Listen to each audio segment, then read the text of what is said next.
Buenas Ya, tardes a todos. Buenas tardes a todos. Gracias por escucharnos. Estoy acá con Patricio Cáceres, CEO de eContact, que recientemente fue galardonada con un premio de Frost & Sullivan. Y estamos hoy para conocer un poquito más acerca de las razones que llevaron a ese premio.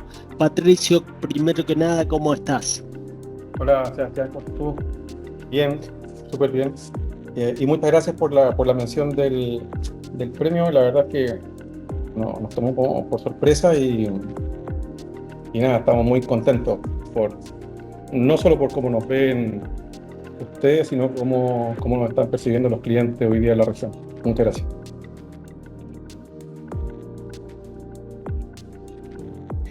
Fantástico. Bueno, déjame que te haga algunas preguntitas para que entendamos un poco más acerca de este reconocimiento, ¿sí? Vos llevas más de 2 décadas en esta industria en América Latina.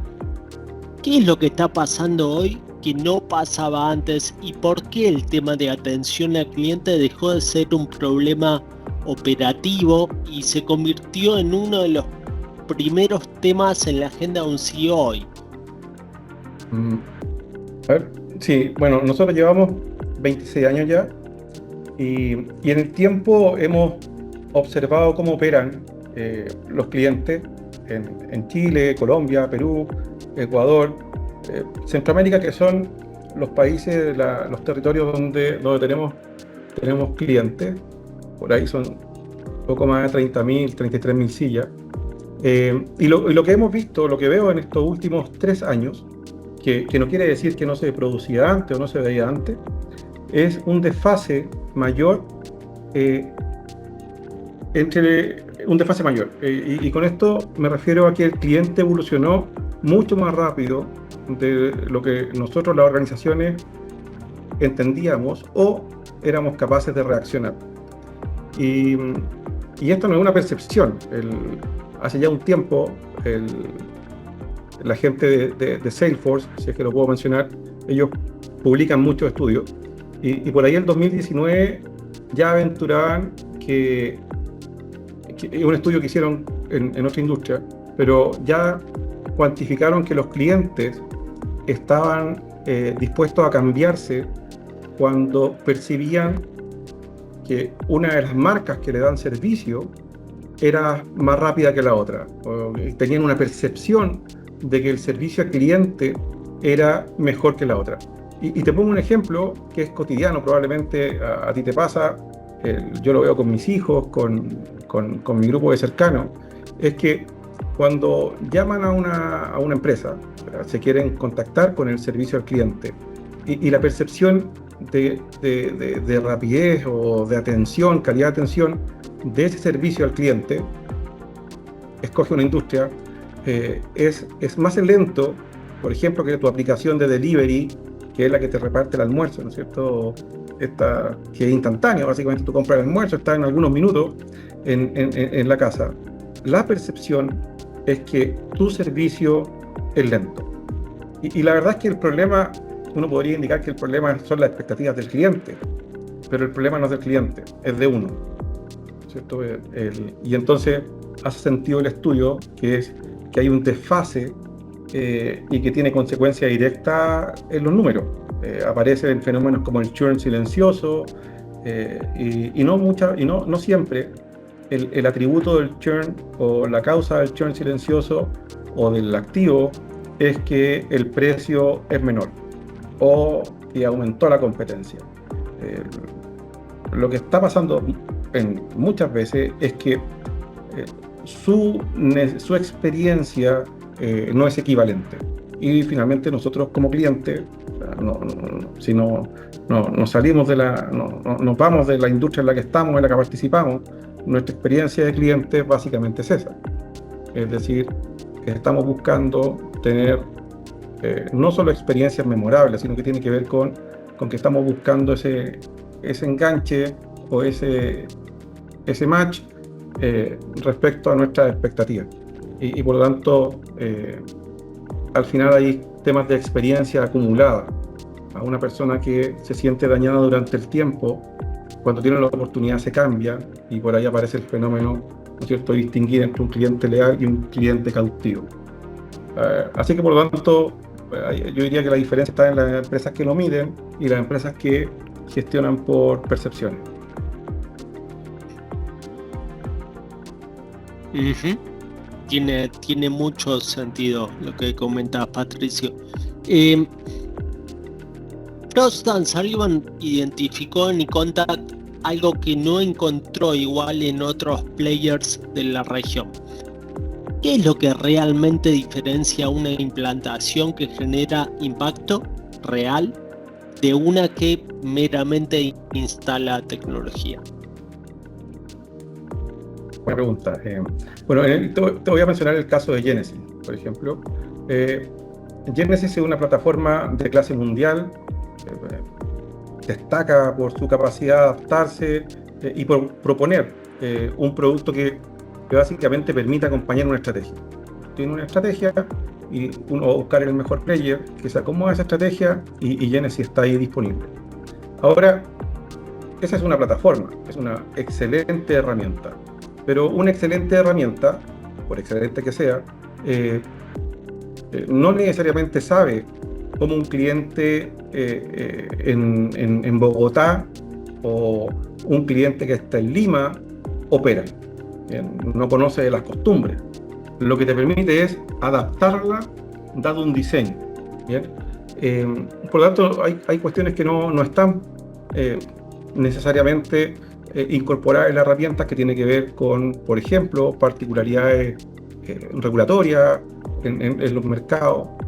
No siempre conoce el contexto, por qué algunos canales en alguna industria siguen siendo críticos o en algunos segmentos. Por ejemplo, si esto está en un segmento de adulto mayor, probablemente en seguro, rentas vitalicias, el contacto telefónico es mucho más importante o mucho más relevante que un canal digital. Y no quiere decir que uno sea mejor que el otro, sino que en un contexto, en un producto en particular, dadas condiciones que son demográficas, por ejemplo, es mejor el canal de voz.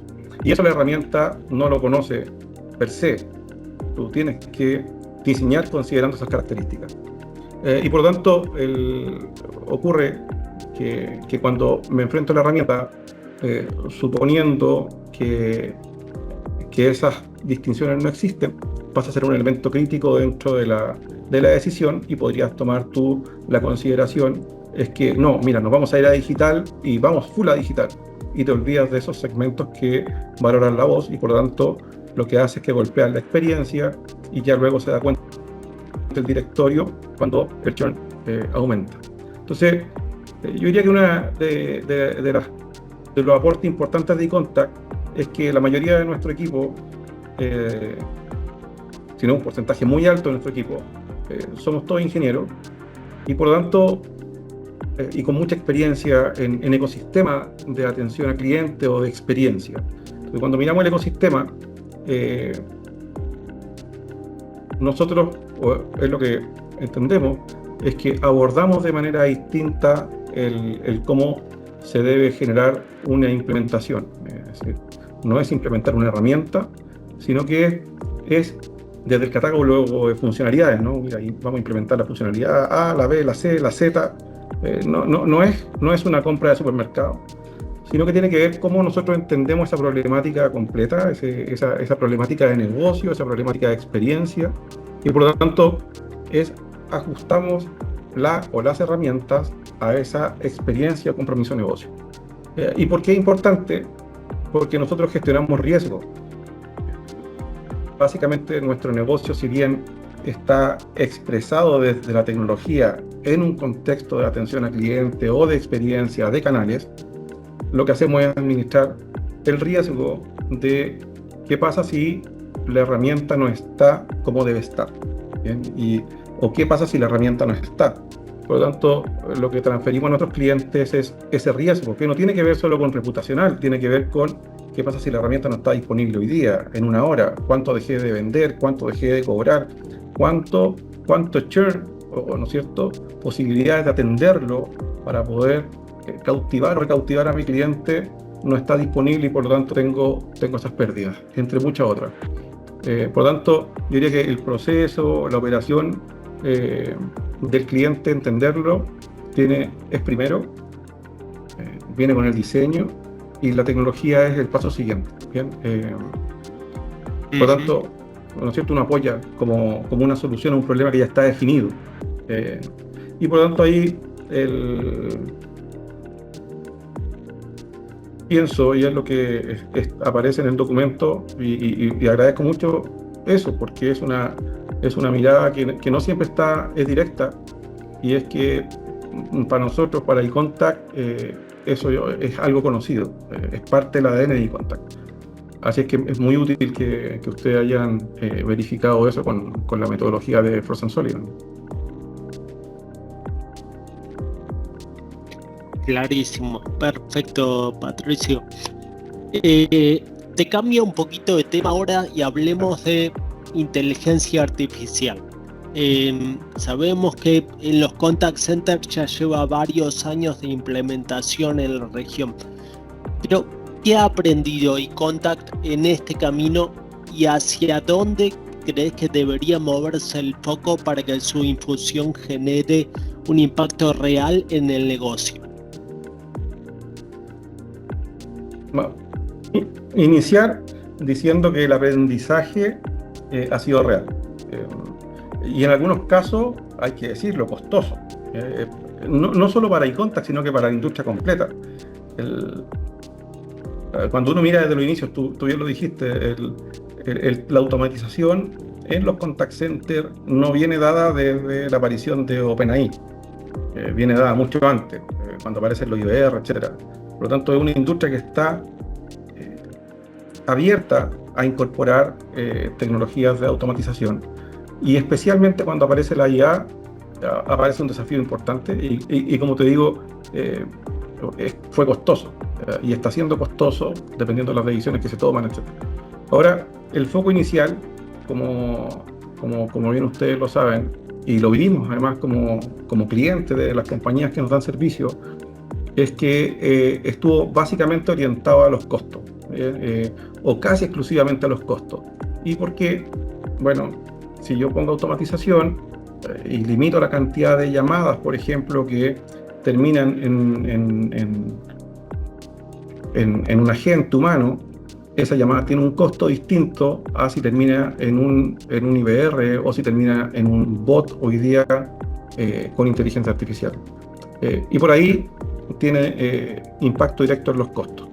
Y yo diría que si uno hace una lista de qué cosas debo automatizar, los canónicos, en esa parte de la lista corta aparece los contact centers.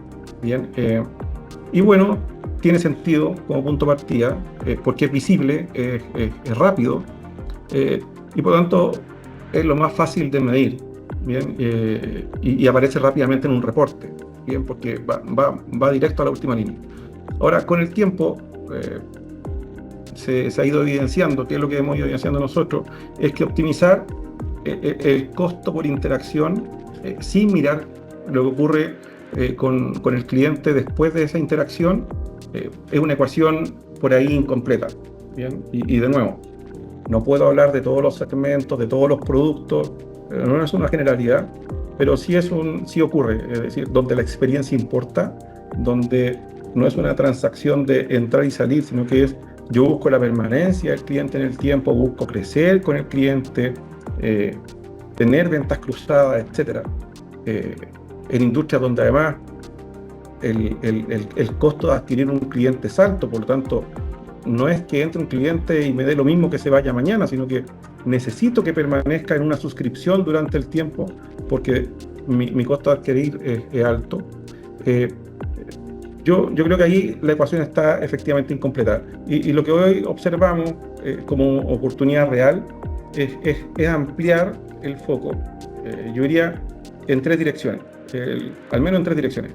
Primero, los costos, por supuesto, siguen siendo súper relevantes, particularmente en la región LATAM, pero como consecuencia de un sistema bien diseñado. Es decir, el ir al costo o ir a buscar mejorar los costos, que es válido en toda la industria, tiene que ser bien diseñado, no como un objetivo de diseño. El fin último no puede ser solo disminuir el costo y pierdo el diseño de vista, porque cuando pierdo el diseño de vista afecto la marca, afecto la experiencia. Bien.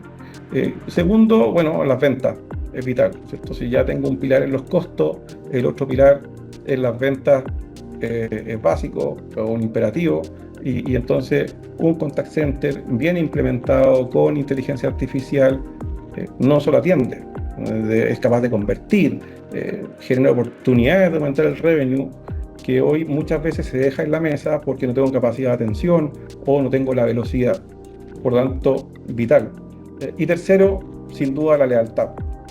Lo mencionaba hace un rato atrás, distinguir entre un cliente que es cautivo, ¿no es cierto?, que está obligado a tener mi servicio porque geográficamente soy el único proveedor en ese lugar, a un cliente leal, que es aquel que, ¿no es cierto?, aunque aparezca competencia, se mantiene conmigo porque identifica que sus valores, mis valores, los valores de la compañía que le da servicio, sintonizan, que se ve reflejado en esa misión y siente que la compañía lo ayudó a crecer. Y eso no hablo solo de un negocio que se relacione con otro negocio, tiene que ver, por ejemplo, con el tiempo de ocio. Ahí aparecen, ¿no es cierto?, las plataformas de streaming. Esa lealtad con la plataforma de streaming tiene que ver porque no solo sientes que se identifica o te conoce porque te propone contenido, sino que es porque siempre está. Si en ese momento de ocio que es importante, la plataforma está. ¿Qué es lo que hago? Mantengo la plataforma, porque estuvo en un momento valioso para mí. ¿Bien? Entonces, claramente hay que distinguir entre estos clientes cautivos y leales. Así es que cuando la inteligencia artificial está bien orientada, es decir, no es solo una herramienta fancy o que está en la ola, está bien orientada desde el diseño, pienso que se construye lo segundo, es decir, una lealtad y no un cliente cautivo. Así que eso tiene impacto directo en la última línea, en retención, lifetime to value, recomendación, etc. Sí, de acuerdo. Mencionabas recién que la infusión de la IA en la jornada del cliente trae desafíos, ¿no? Y uno de los desafíos más críticos en las organizaciones es escalar la IA de forma coherente sin perder el control. Entonces, la pregunta para vos es, ¿qué marco debería guiar esa decisión? Es una tremenda pregunta, Sebastián, y aparece en todas las mesas, en las mesas donde se toman decisiones o en los directorios, etc. Yo diría que la inteligencia artificial no es un producto que tú instalas, ¿bien?, sino que es una capacidad que tú le entregas a la organización. Y es súper diferente. Una cosa es instalar una herramienta y lo otro es cuando mi organización adquiere una capacidad. Bien, entonces yo adquiero una capacidad, así como cuando uno habla de las competencias blandas, competencias duras, pero yo adquiero esa capacidad y por lo tanto uso esa capacidad para potenciar aquello que yo desarrollo en la compañía, en mi rol, o aquello que soy capaz de entregar a mis clientes. Por lo tanto, yo diría que dentro de este marco, en esta guía, qué cosas deberíamos tener en consideración al momento de tomar una decisión, y me incluyo en esa decisión, es que se tiende a confundir, se suele confundir el modelo de lenguaje, estos LLM, ¿no es cierto?, modelos grandes de lenguaje que están de moda y que además hay muchos, se tienden a confundir ese modelo de lenguaje con un agente, ¿bien?, y con un sistema. Y hay muchas diferencias. A nivel de experiencia, el que tú tengas un chat, esta interfaz con ChatGPT, con Cloud, con Gemini, que estas interfaces que te permiten actuar con ellos directamente, preguntarle cosas, es muy distinto a un agente. Por definición son muy distintos. El agente es autónomo, es capaz de tomar decisiones, de interactuar con otros, etc. Entonces, hay esos niveles de responsabilidad son muy distintos y deben quedar muy claros desde el diseño, en particular cuando uno pertenece le toca a uno estar en el rol de gobierno, en el directorio o en la gerencia general o en las primeras líneas en el diseño. Y así yo veo que una analogía, ¿no? Como un cuerpo, ¿no es cierto? Y esto es biología que nos enseñan desde pequeño. Tenemos células, hay tejidos, hay órganos, y esto constituye un organismo. La IA necesita niveles también de organización y progresivo, como, para poder funcionar de manera coherente. Lo que ocurre generalmente, es un error bien común, es creer que el organismo completo atienda el todo sin entender esa anatomía. Bien, es como, mira, voy a entender al ser humano, pero sin entenderlo por las partes que lo constituyen. Y estoy hablando desde lo físico para poder tener una relación con una taxonomía biológica. Entonces tengo las células que hacen lo suyo. Cuando tengo muchas células tengo un tejido, de eso forma un órgano y luego tengo al individuo. Entonces, una forma, ordenarlo de esa forma, plantear una taxonomía, me permite ordenar verticalmente y no solo horizontalmente. Lo que ocurre muchas veces es que la organización, y lo que está ocurriendo hoy día, es que las herramientas atienden horizontalmente o proponen organizaciones verticales, pero dentro de un solo entorno, dentro de esa herramienta. Pero cuando tú vas al equipo y planteas la necesidad de la inteligencia artificial, planteas el problema, finalmente se comportan como silos. Cada uno trae la herramienta con la que mejor trabaja, no necesariamente una herramienta habla con la otra, o tenemos formas de entenderlo de manera distinta. Así es que ahí hay un desafío interesante. Y el problema es que el equivocarse aquí es costoso. O sea, consumir token o apostar hacer un all-in con una tecnología en particular, si no está bien diseñado, puede ser costoso. Entonces, de nuevo, ahí yo diría que la decisión requiere siempre este criterio, y no se trata solo de ir a comprar capacidad de inteligencia artificial porque hay que tenerla. Esto no es un problema de FOMO, hay que entenderlo bien. Y lo que sí funciona, por supuesto, muy bien, entendiendo que el diseño debe estar organizado de esa forma, es incorporar la retroalimentación desde el primer día. Desde la componente más pequeña, desde la gente, esta célula, la más pequeñita, debes considerar retroalimentación para saber no solo si está viva, sino que para saber que está cumpliendo el propósito para el que fue construido, entendiendo que además el propósito es un propósito humano. Es decir, no puede ser un propósito solo transaccional que se mide por una ventana, por un OK o por un no OK, porque podría ocurrir que por algún sesgo ese OK o no OK no representa, por ejemplo, los valores de la marca. Entonces, cuando tú escalas esta cuestión, escalas estos sistemas, como son tantos y atienden tantas transacciones, cuando ocurre un error ahí al inicio, en ese agente, el error se propaga, ¿no es cierto?, con rapidez y es muy costoso porque se propaga para todas las interacciones o se propaga para todas las transacciones. Entonces es costoso y muchas veces no es tan fácil de identificar. Entonces, nosotros, bueno, en eContact, este enfoque es deliberado, es decir, nosotros tomamos atención de este enfoque vertical, y entendemos que la organización de los sistemas agénticos no solo pasa por un tema académico, sino que también hay que apalancar resultados reales y agregar certidumbre. Cuando hace un rato atrás te decía que nosotros gestionamos riesgo, tiene que ver con eso. Es decir, la capacidad de eContact de buscar esa certidumbre en entornos que son falibles, ¿bien? Pero nosotros tenemos que entregar esa certidumbre y por lo tanto, de esa forma, uno le da certeza o mayores grados de certeza a los resultados que se necesitan en esas operaciones. Y yo diría que cuando el sistema está bien organizado, la autonomía deja de ser un riesgo, la autonomía de los sistemas agénticos, y se convierte en una ventaja.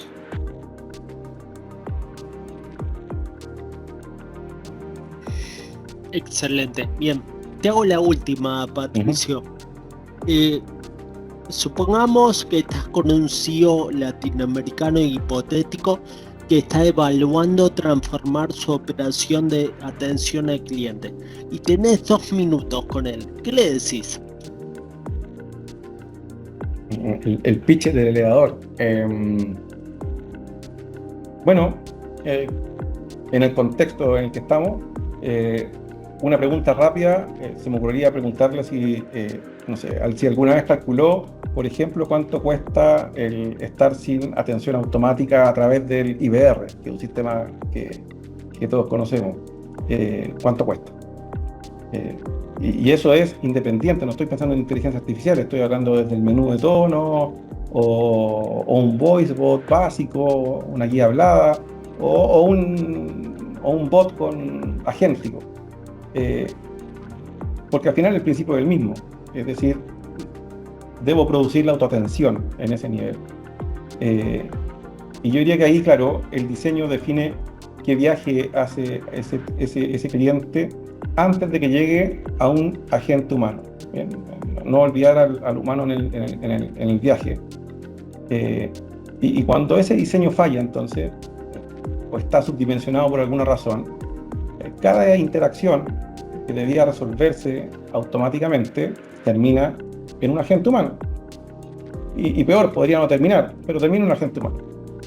Y lo que ocurre en ese caso es que la operación, entonces, es la que absorbe todo ese volumen.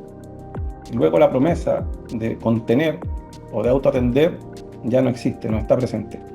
Y entonces los tiempos se disparan y el cliente lo percibe. Ahora, el costo que aparece ahí es visible, no estoy hablando solo de experiencia. El tema está que pasa ahora que todas las llamadas pasaron a humanos. Eso tiene un costo. Diseñé inicialmente con retención precisamente para producir esos ahorros. Por lo tanto, muchas veces esos costos no aparecen en ningún reporte. O sea, queda como una falla, pero no aparece en un reporte. Entonces, cuando la experiencia falla de forma sostenida, el churn no llega con una carta de renuncia, llega silencioso, los clientes te usan menos, no renuevan, no te recomiendan, y eso, si tú lo sumas al directo, te golpea el lifetime to value de la base completa. Y para compensar esa pérdida, bueno, el costo de adquisición sube, más inversión en marketing, más inversión en, no sé, rebajar la cuenta o el plan siguiente, más esfuerzo comercial para poner a los clientes que se fueron por algo que tenía solución simple, porque era desde el diseño. Y como esas pérdidas no necesariamente quedan arriba en el resultado, en el estado de resultado, se van directamente a la última línea. Y la pregunta final entonces no es cuánto cuesta implementarlo bien, ni siquiera si vale la pena pagar por el soporte. A esa altura, la pregunta, y esa es mi pregunta directa en el ascensor, es que si se puede pagar no haberlo hecho. O sea, ¿cuánto estás dispuesto a pagar porque Contact no esté ahí, precisamente para que gestione el riesgo que es presente o que es inminente en un sistema que es falible? Claro. Bueno, excelente. Gracias, Patricio, por tu tiempo, por los insights que nos diste y bueno, como siempre, un placer charlar con vos. Gracias, Sebastián, el placer es mío, muchas gracias. Hasta luego, chao. Adiós.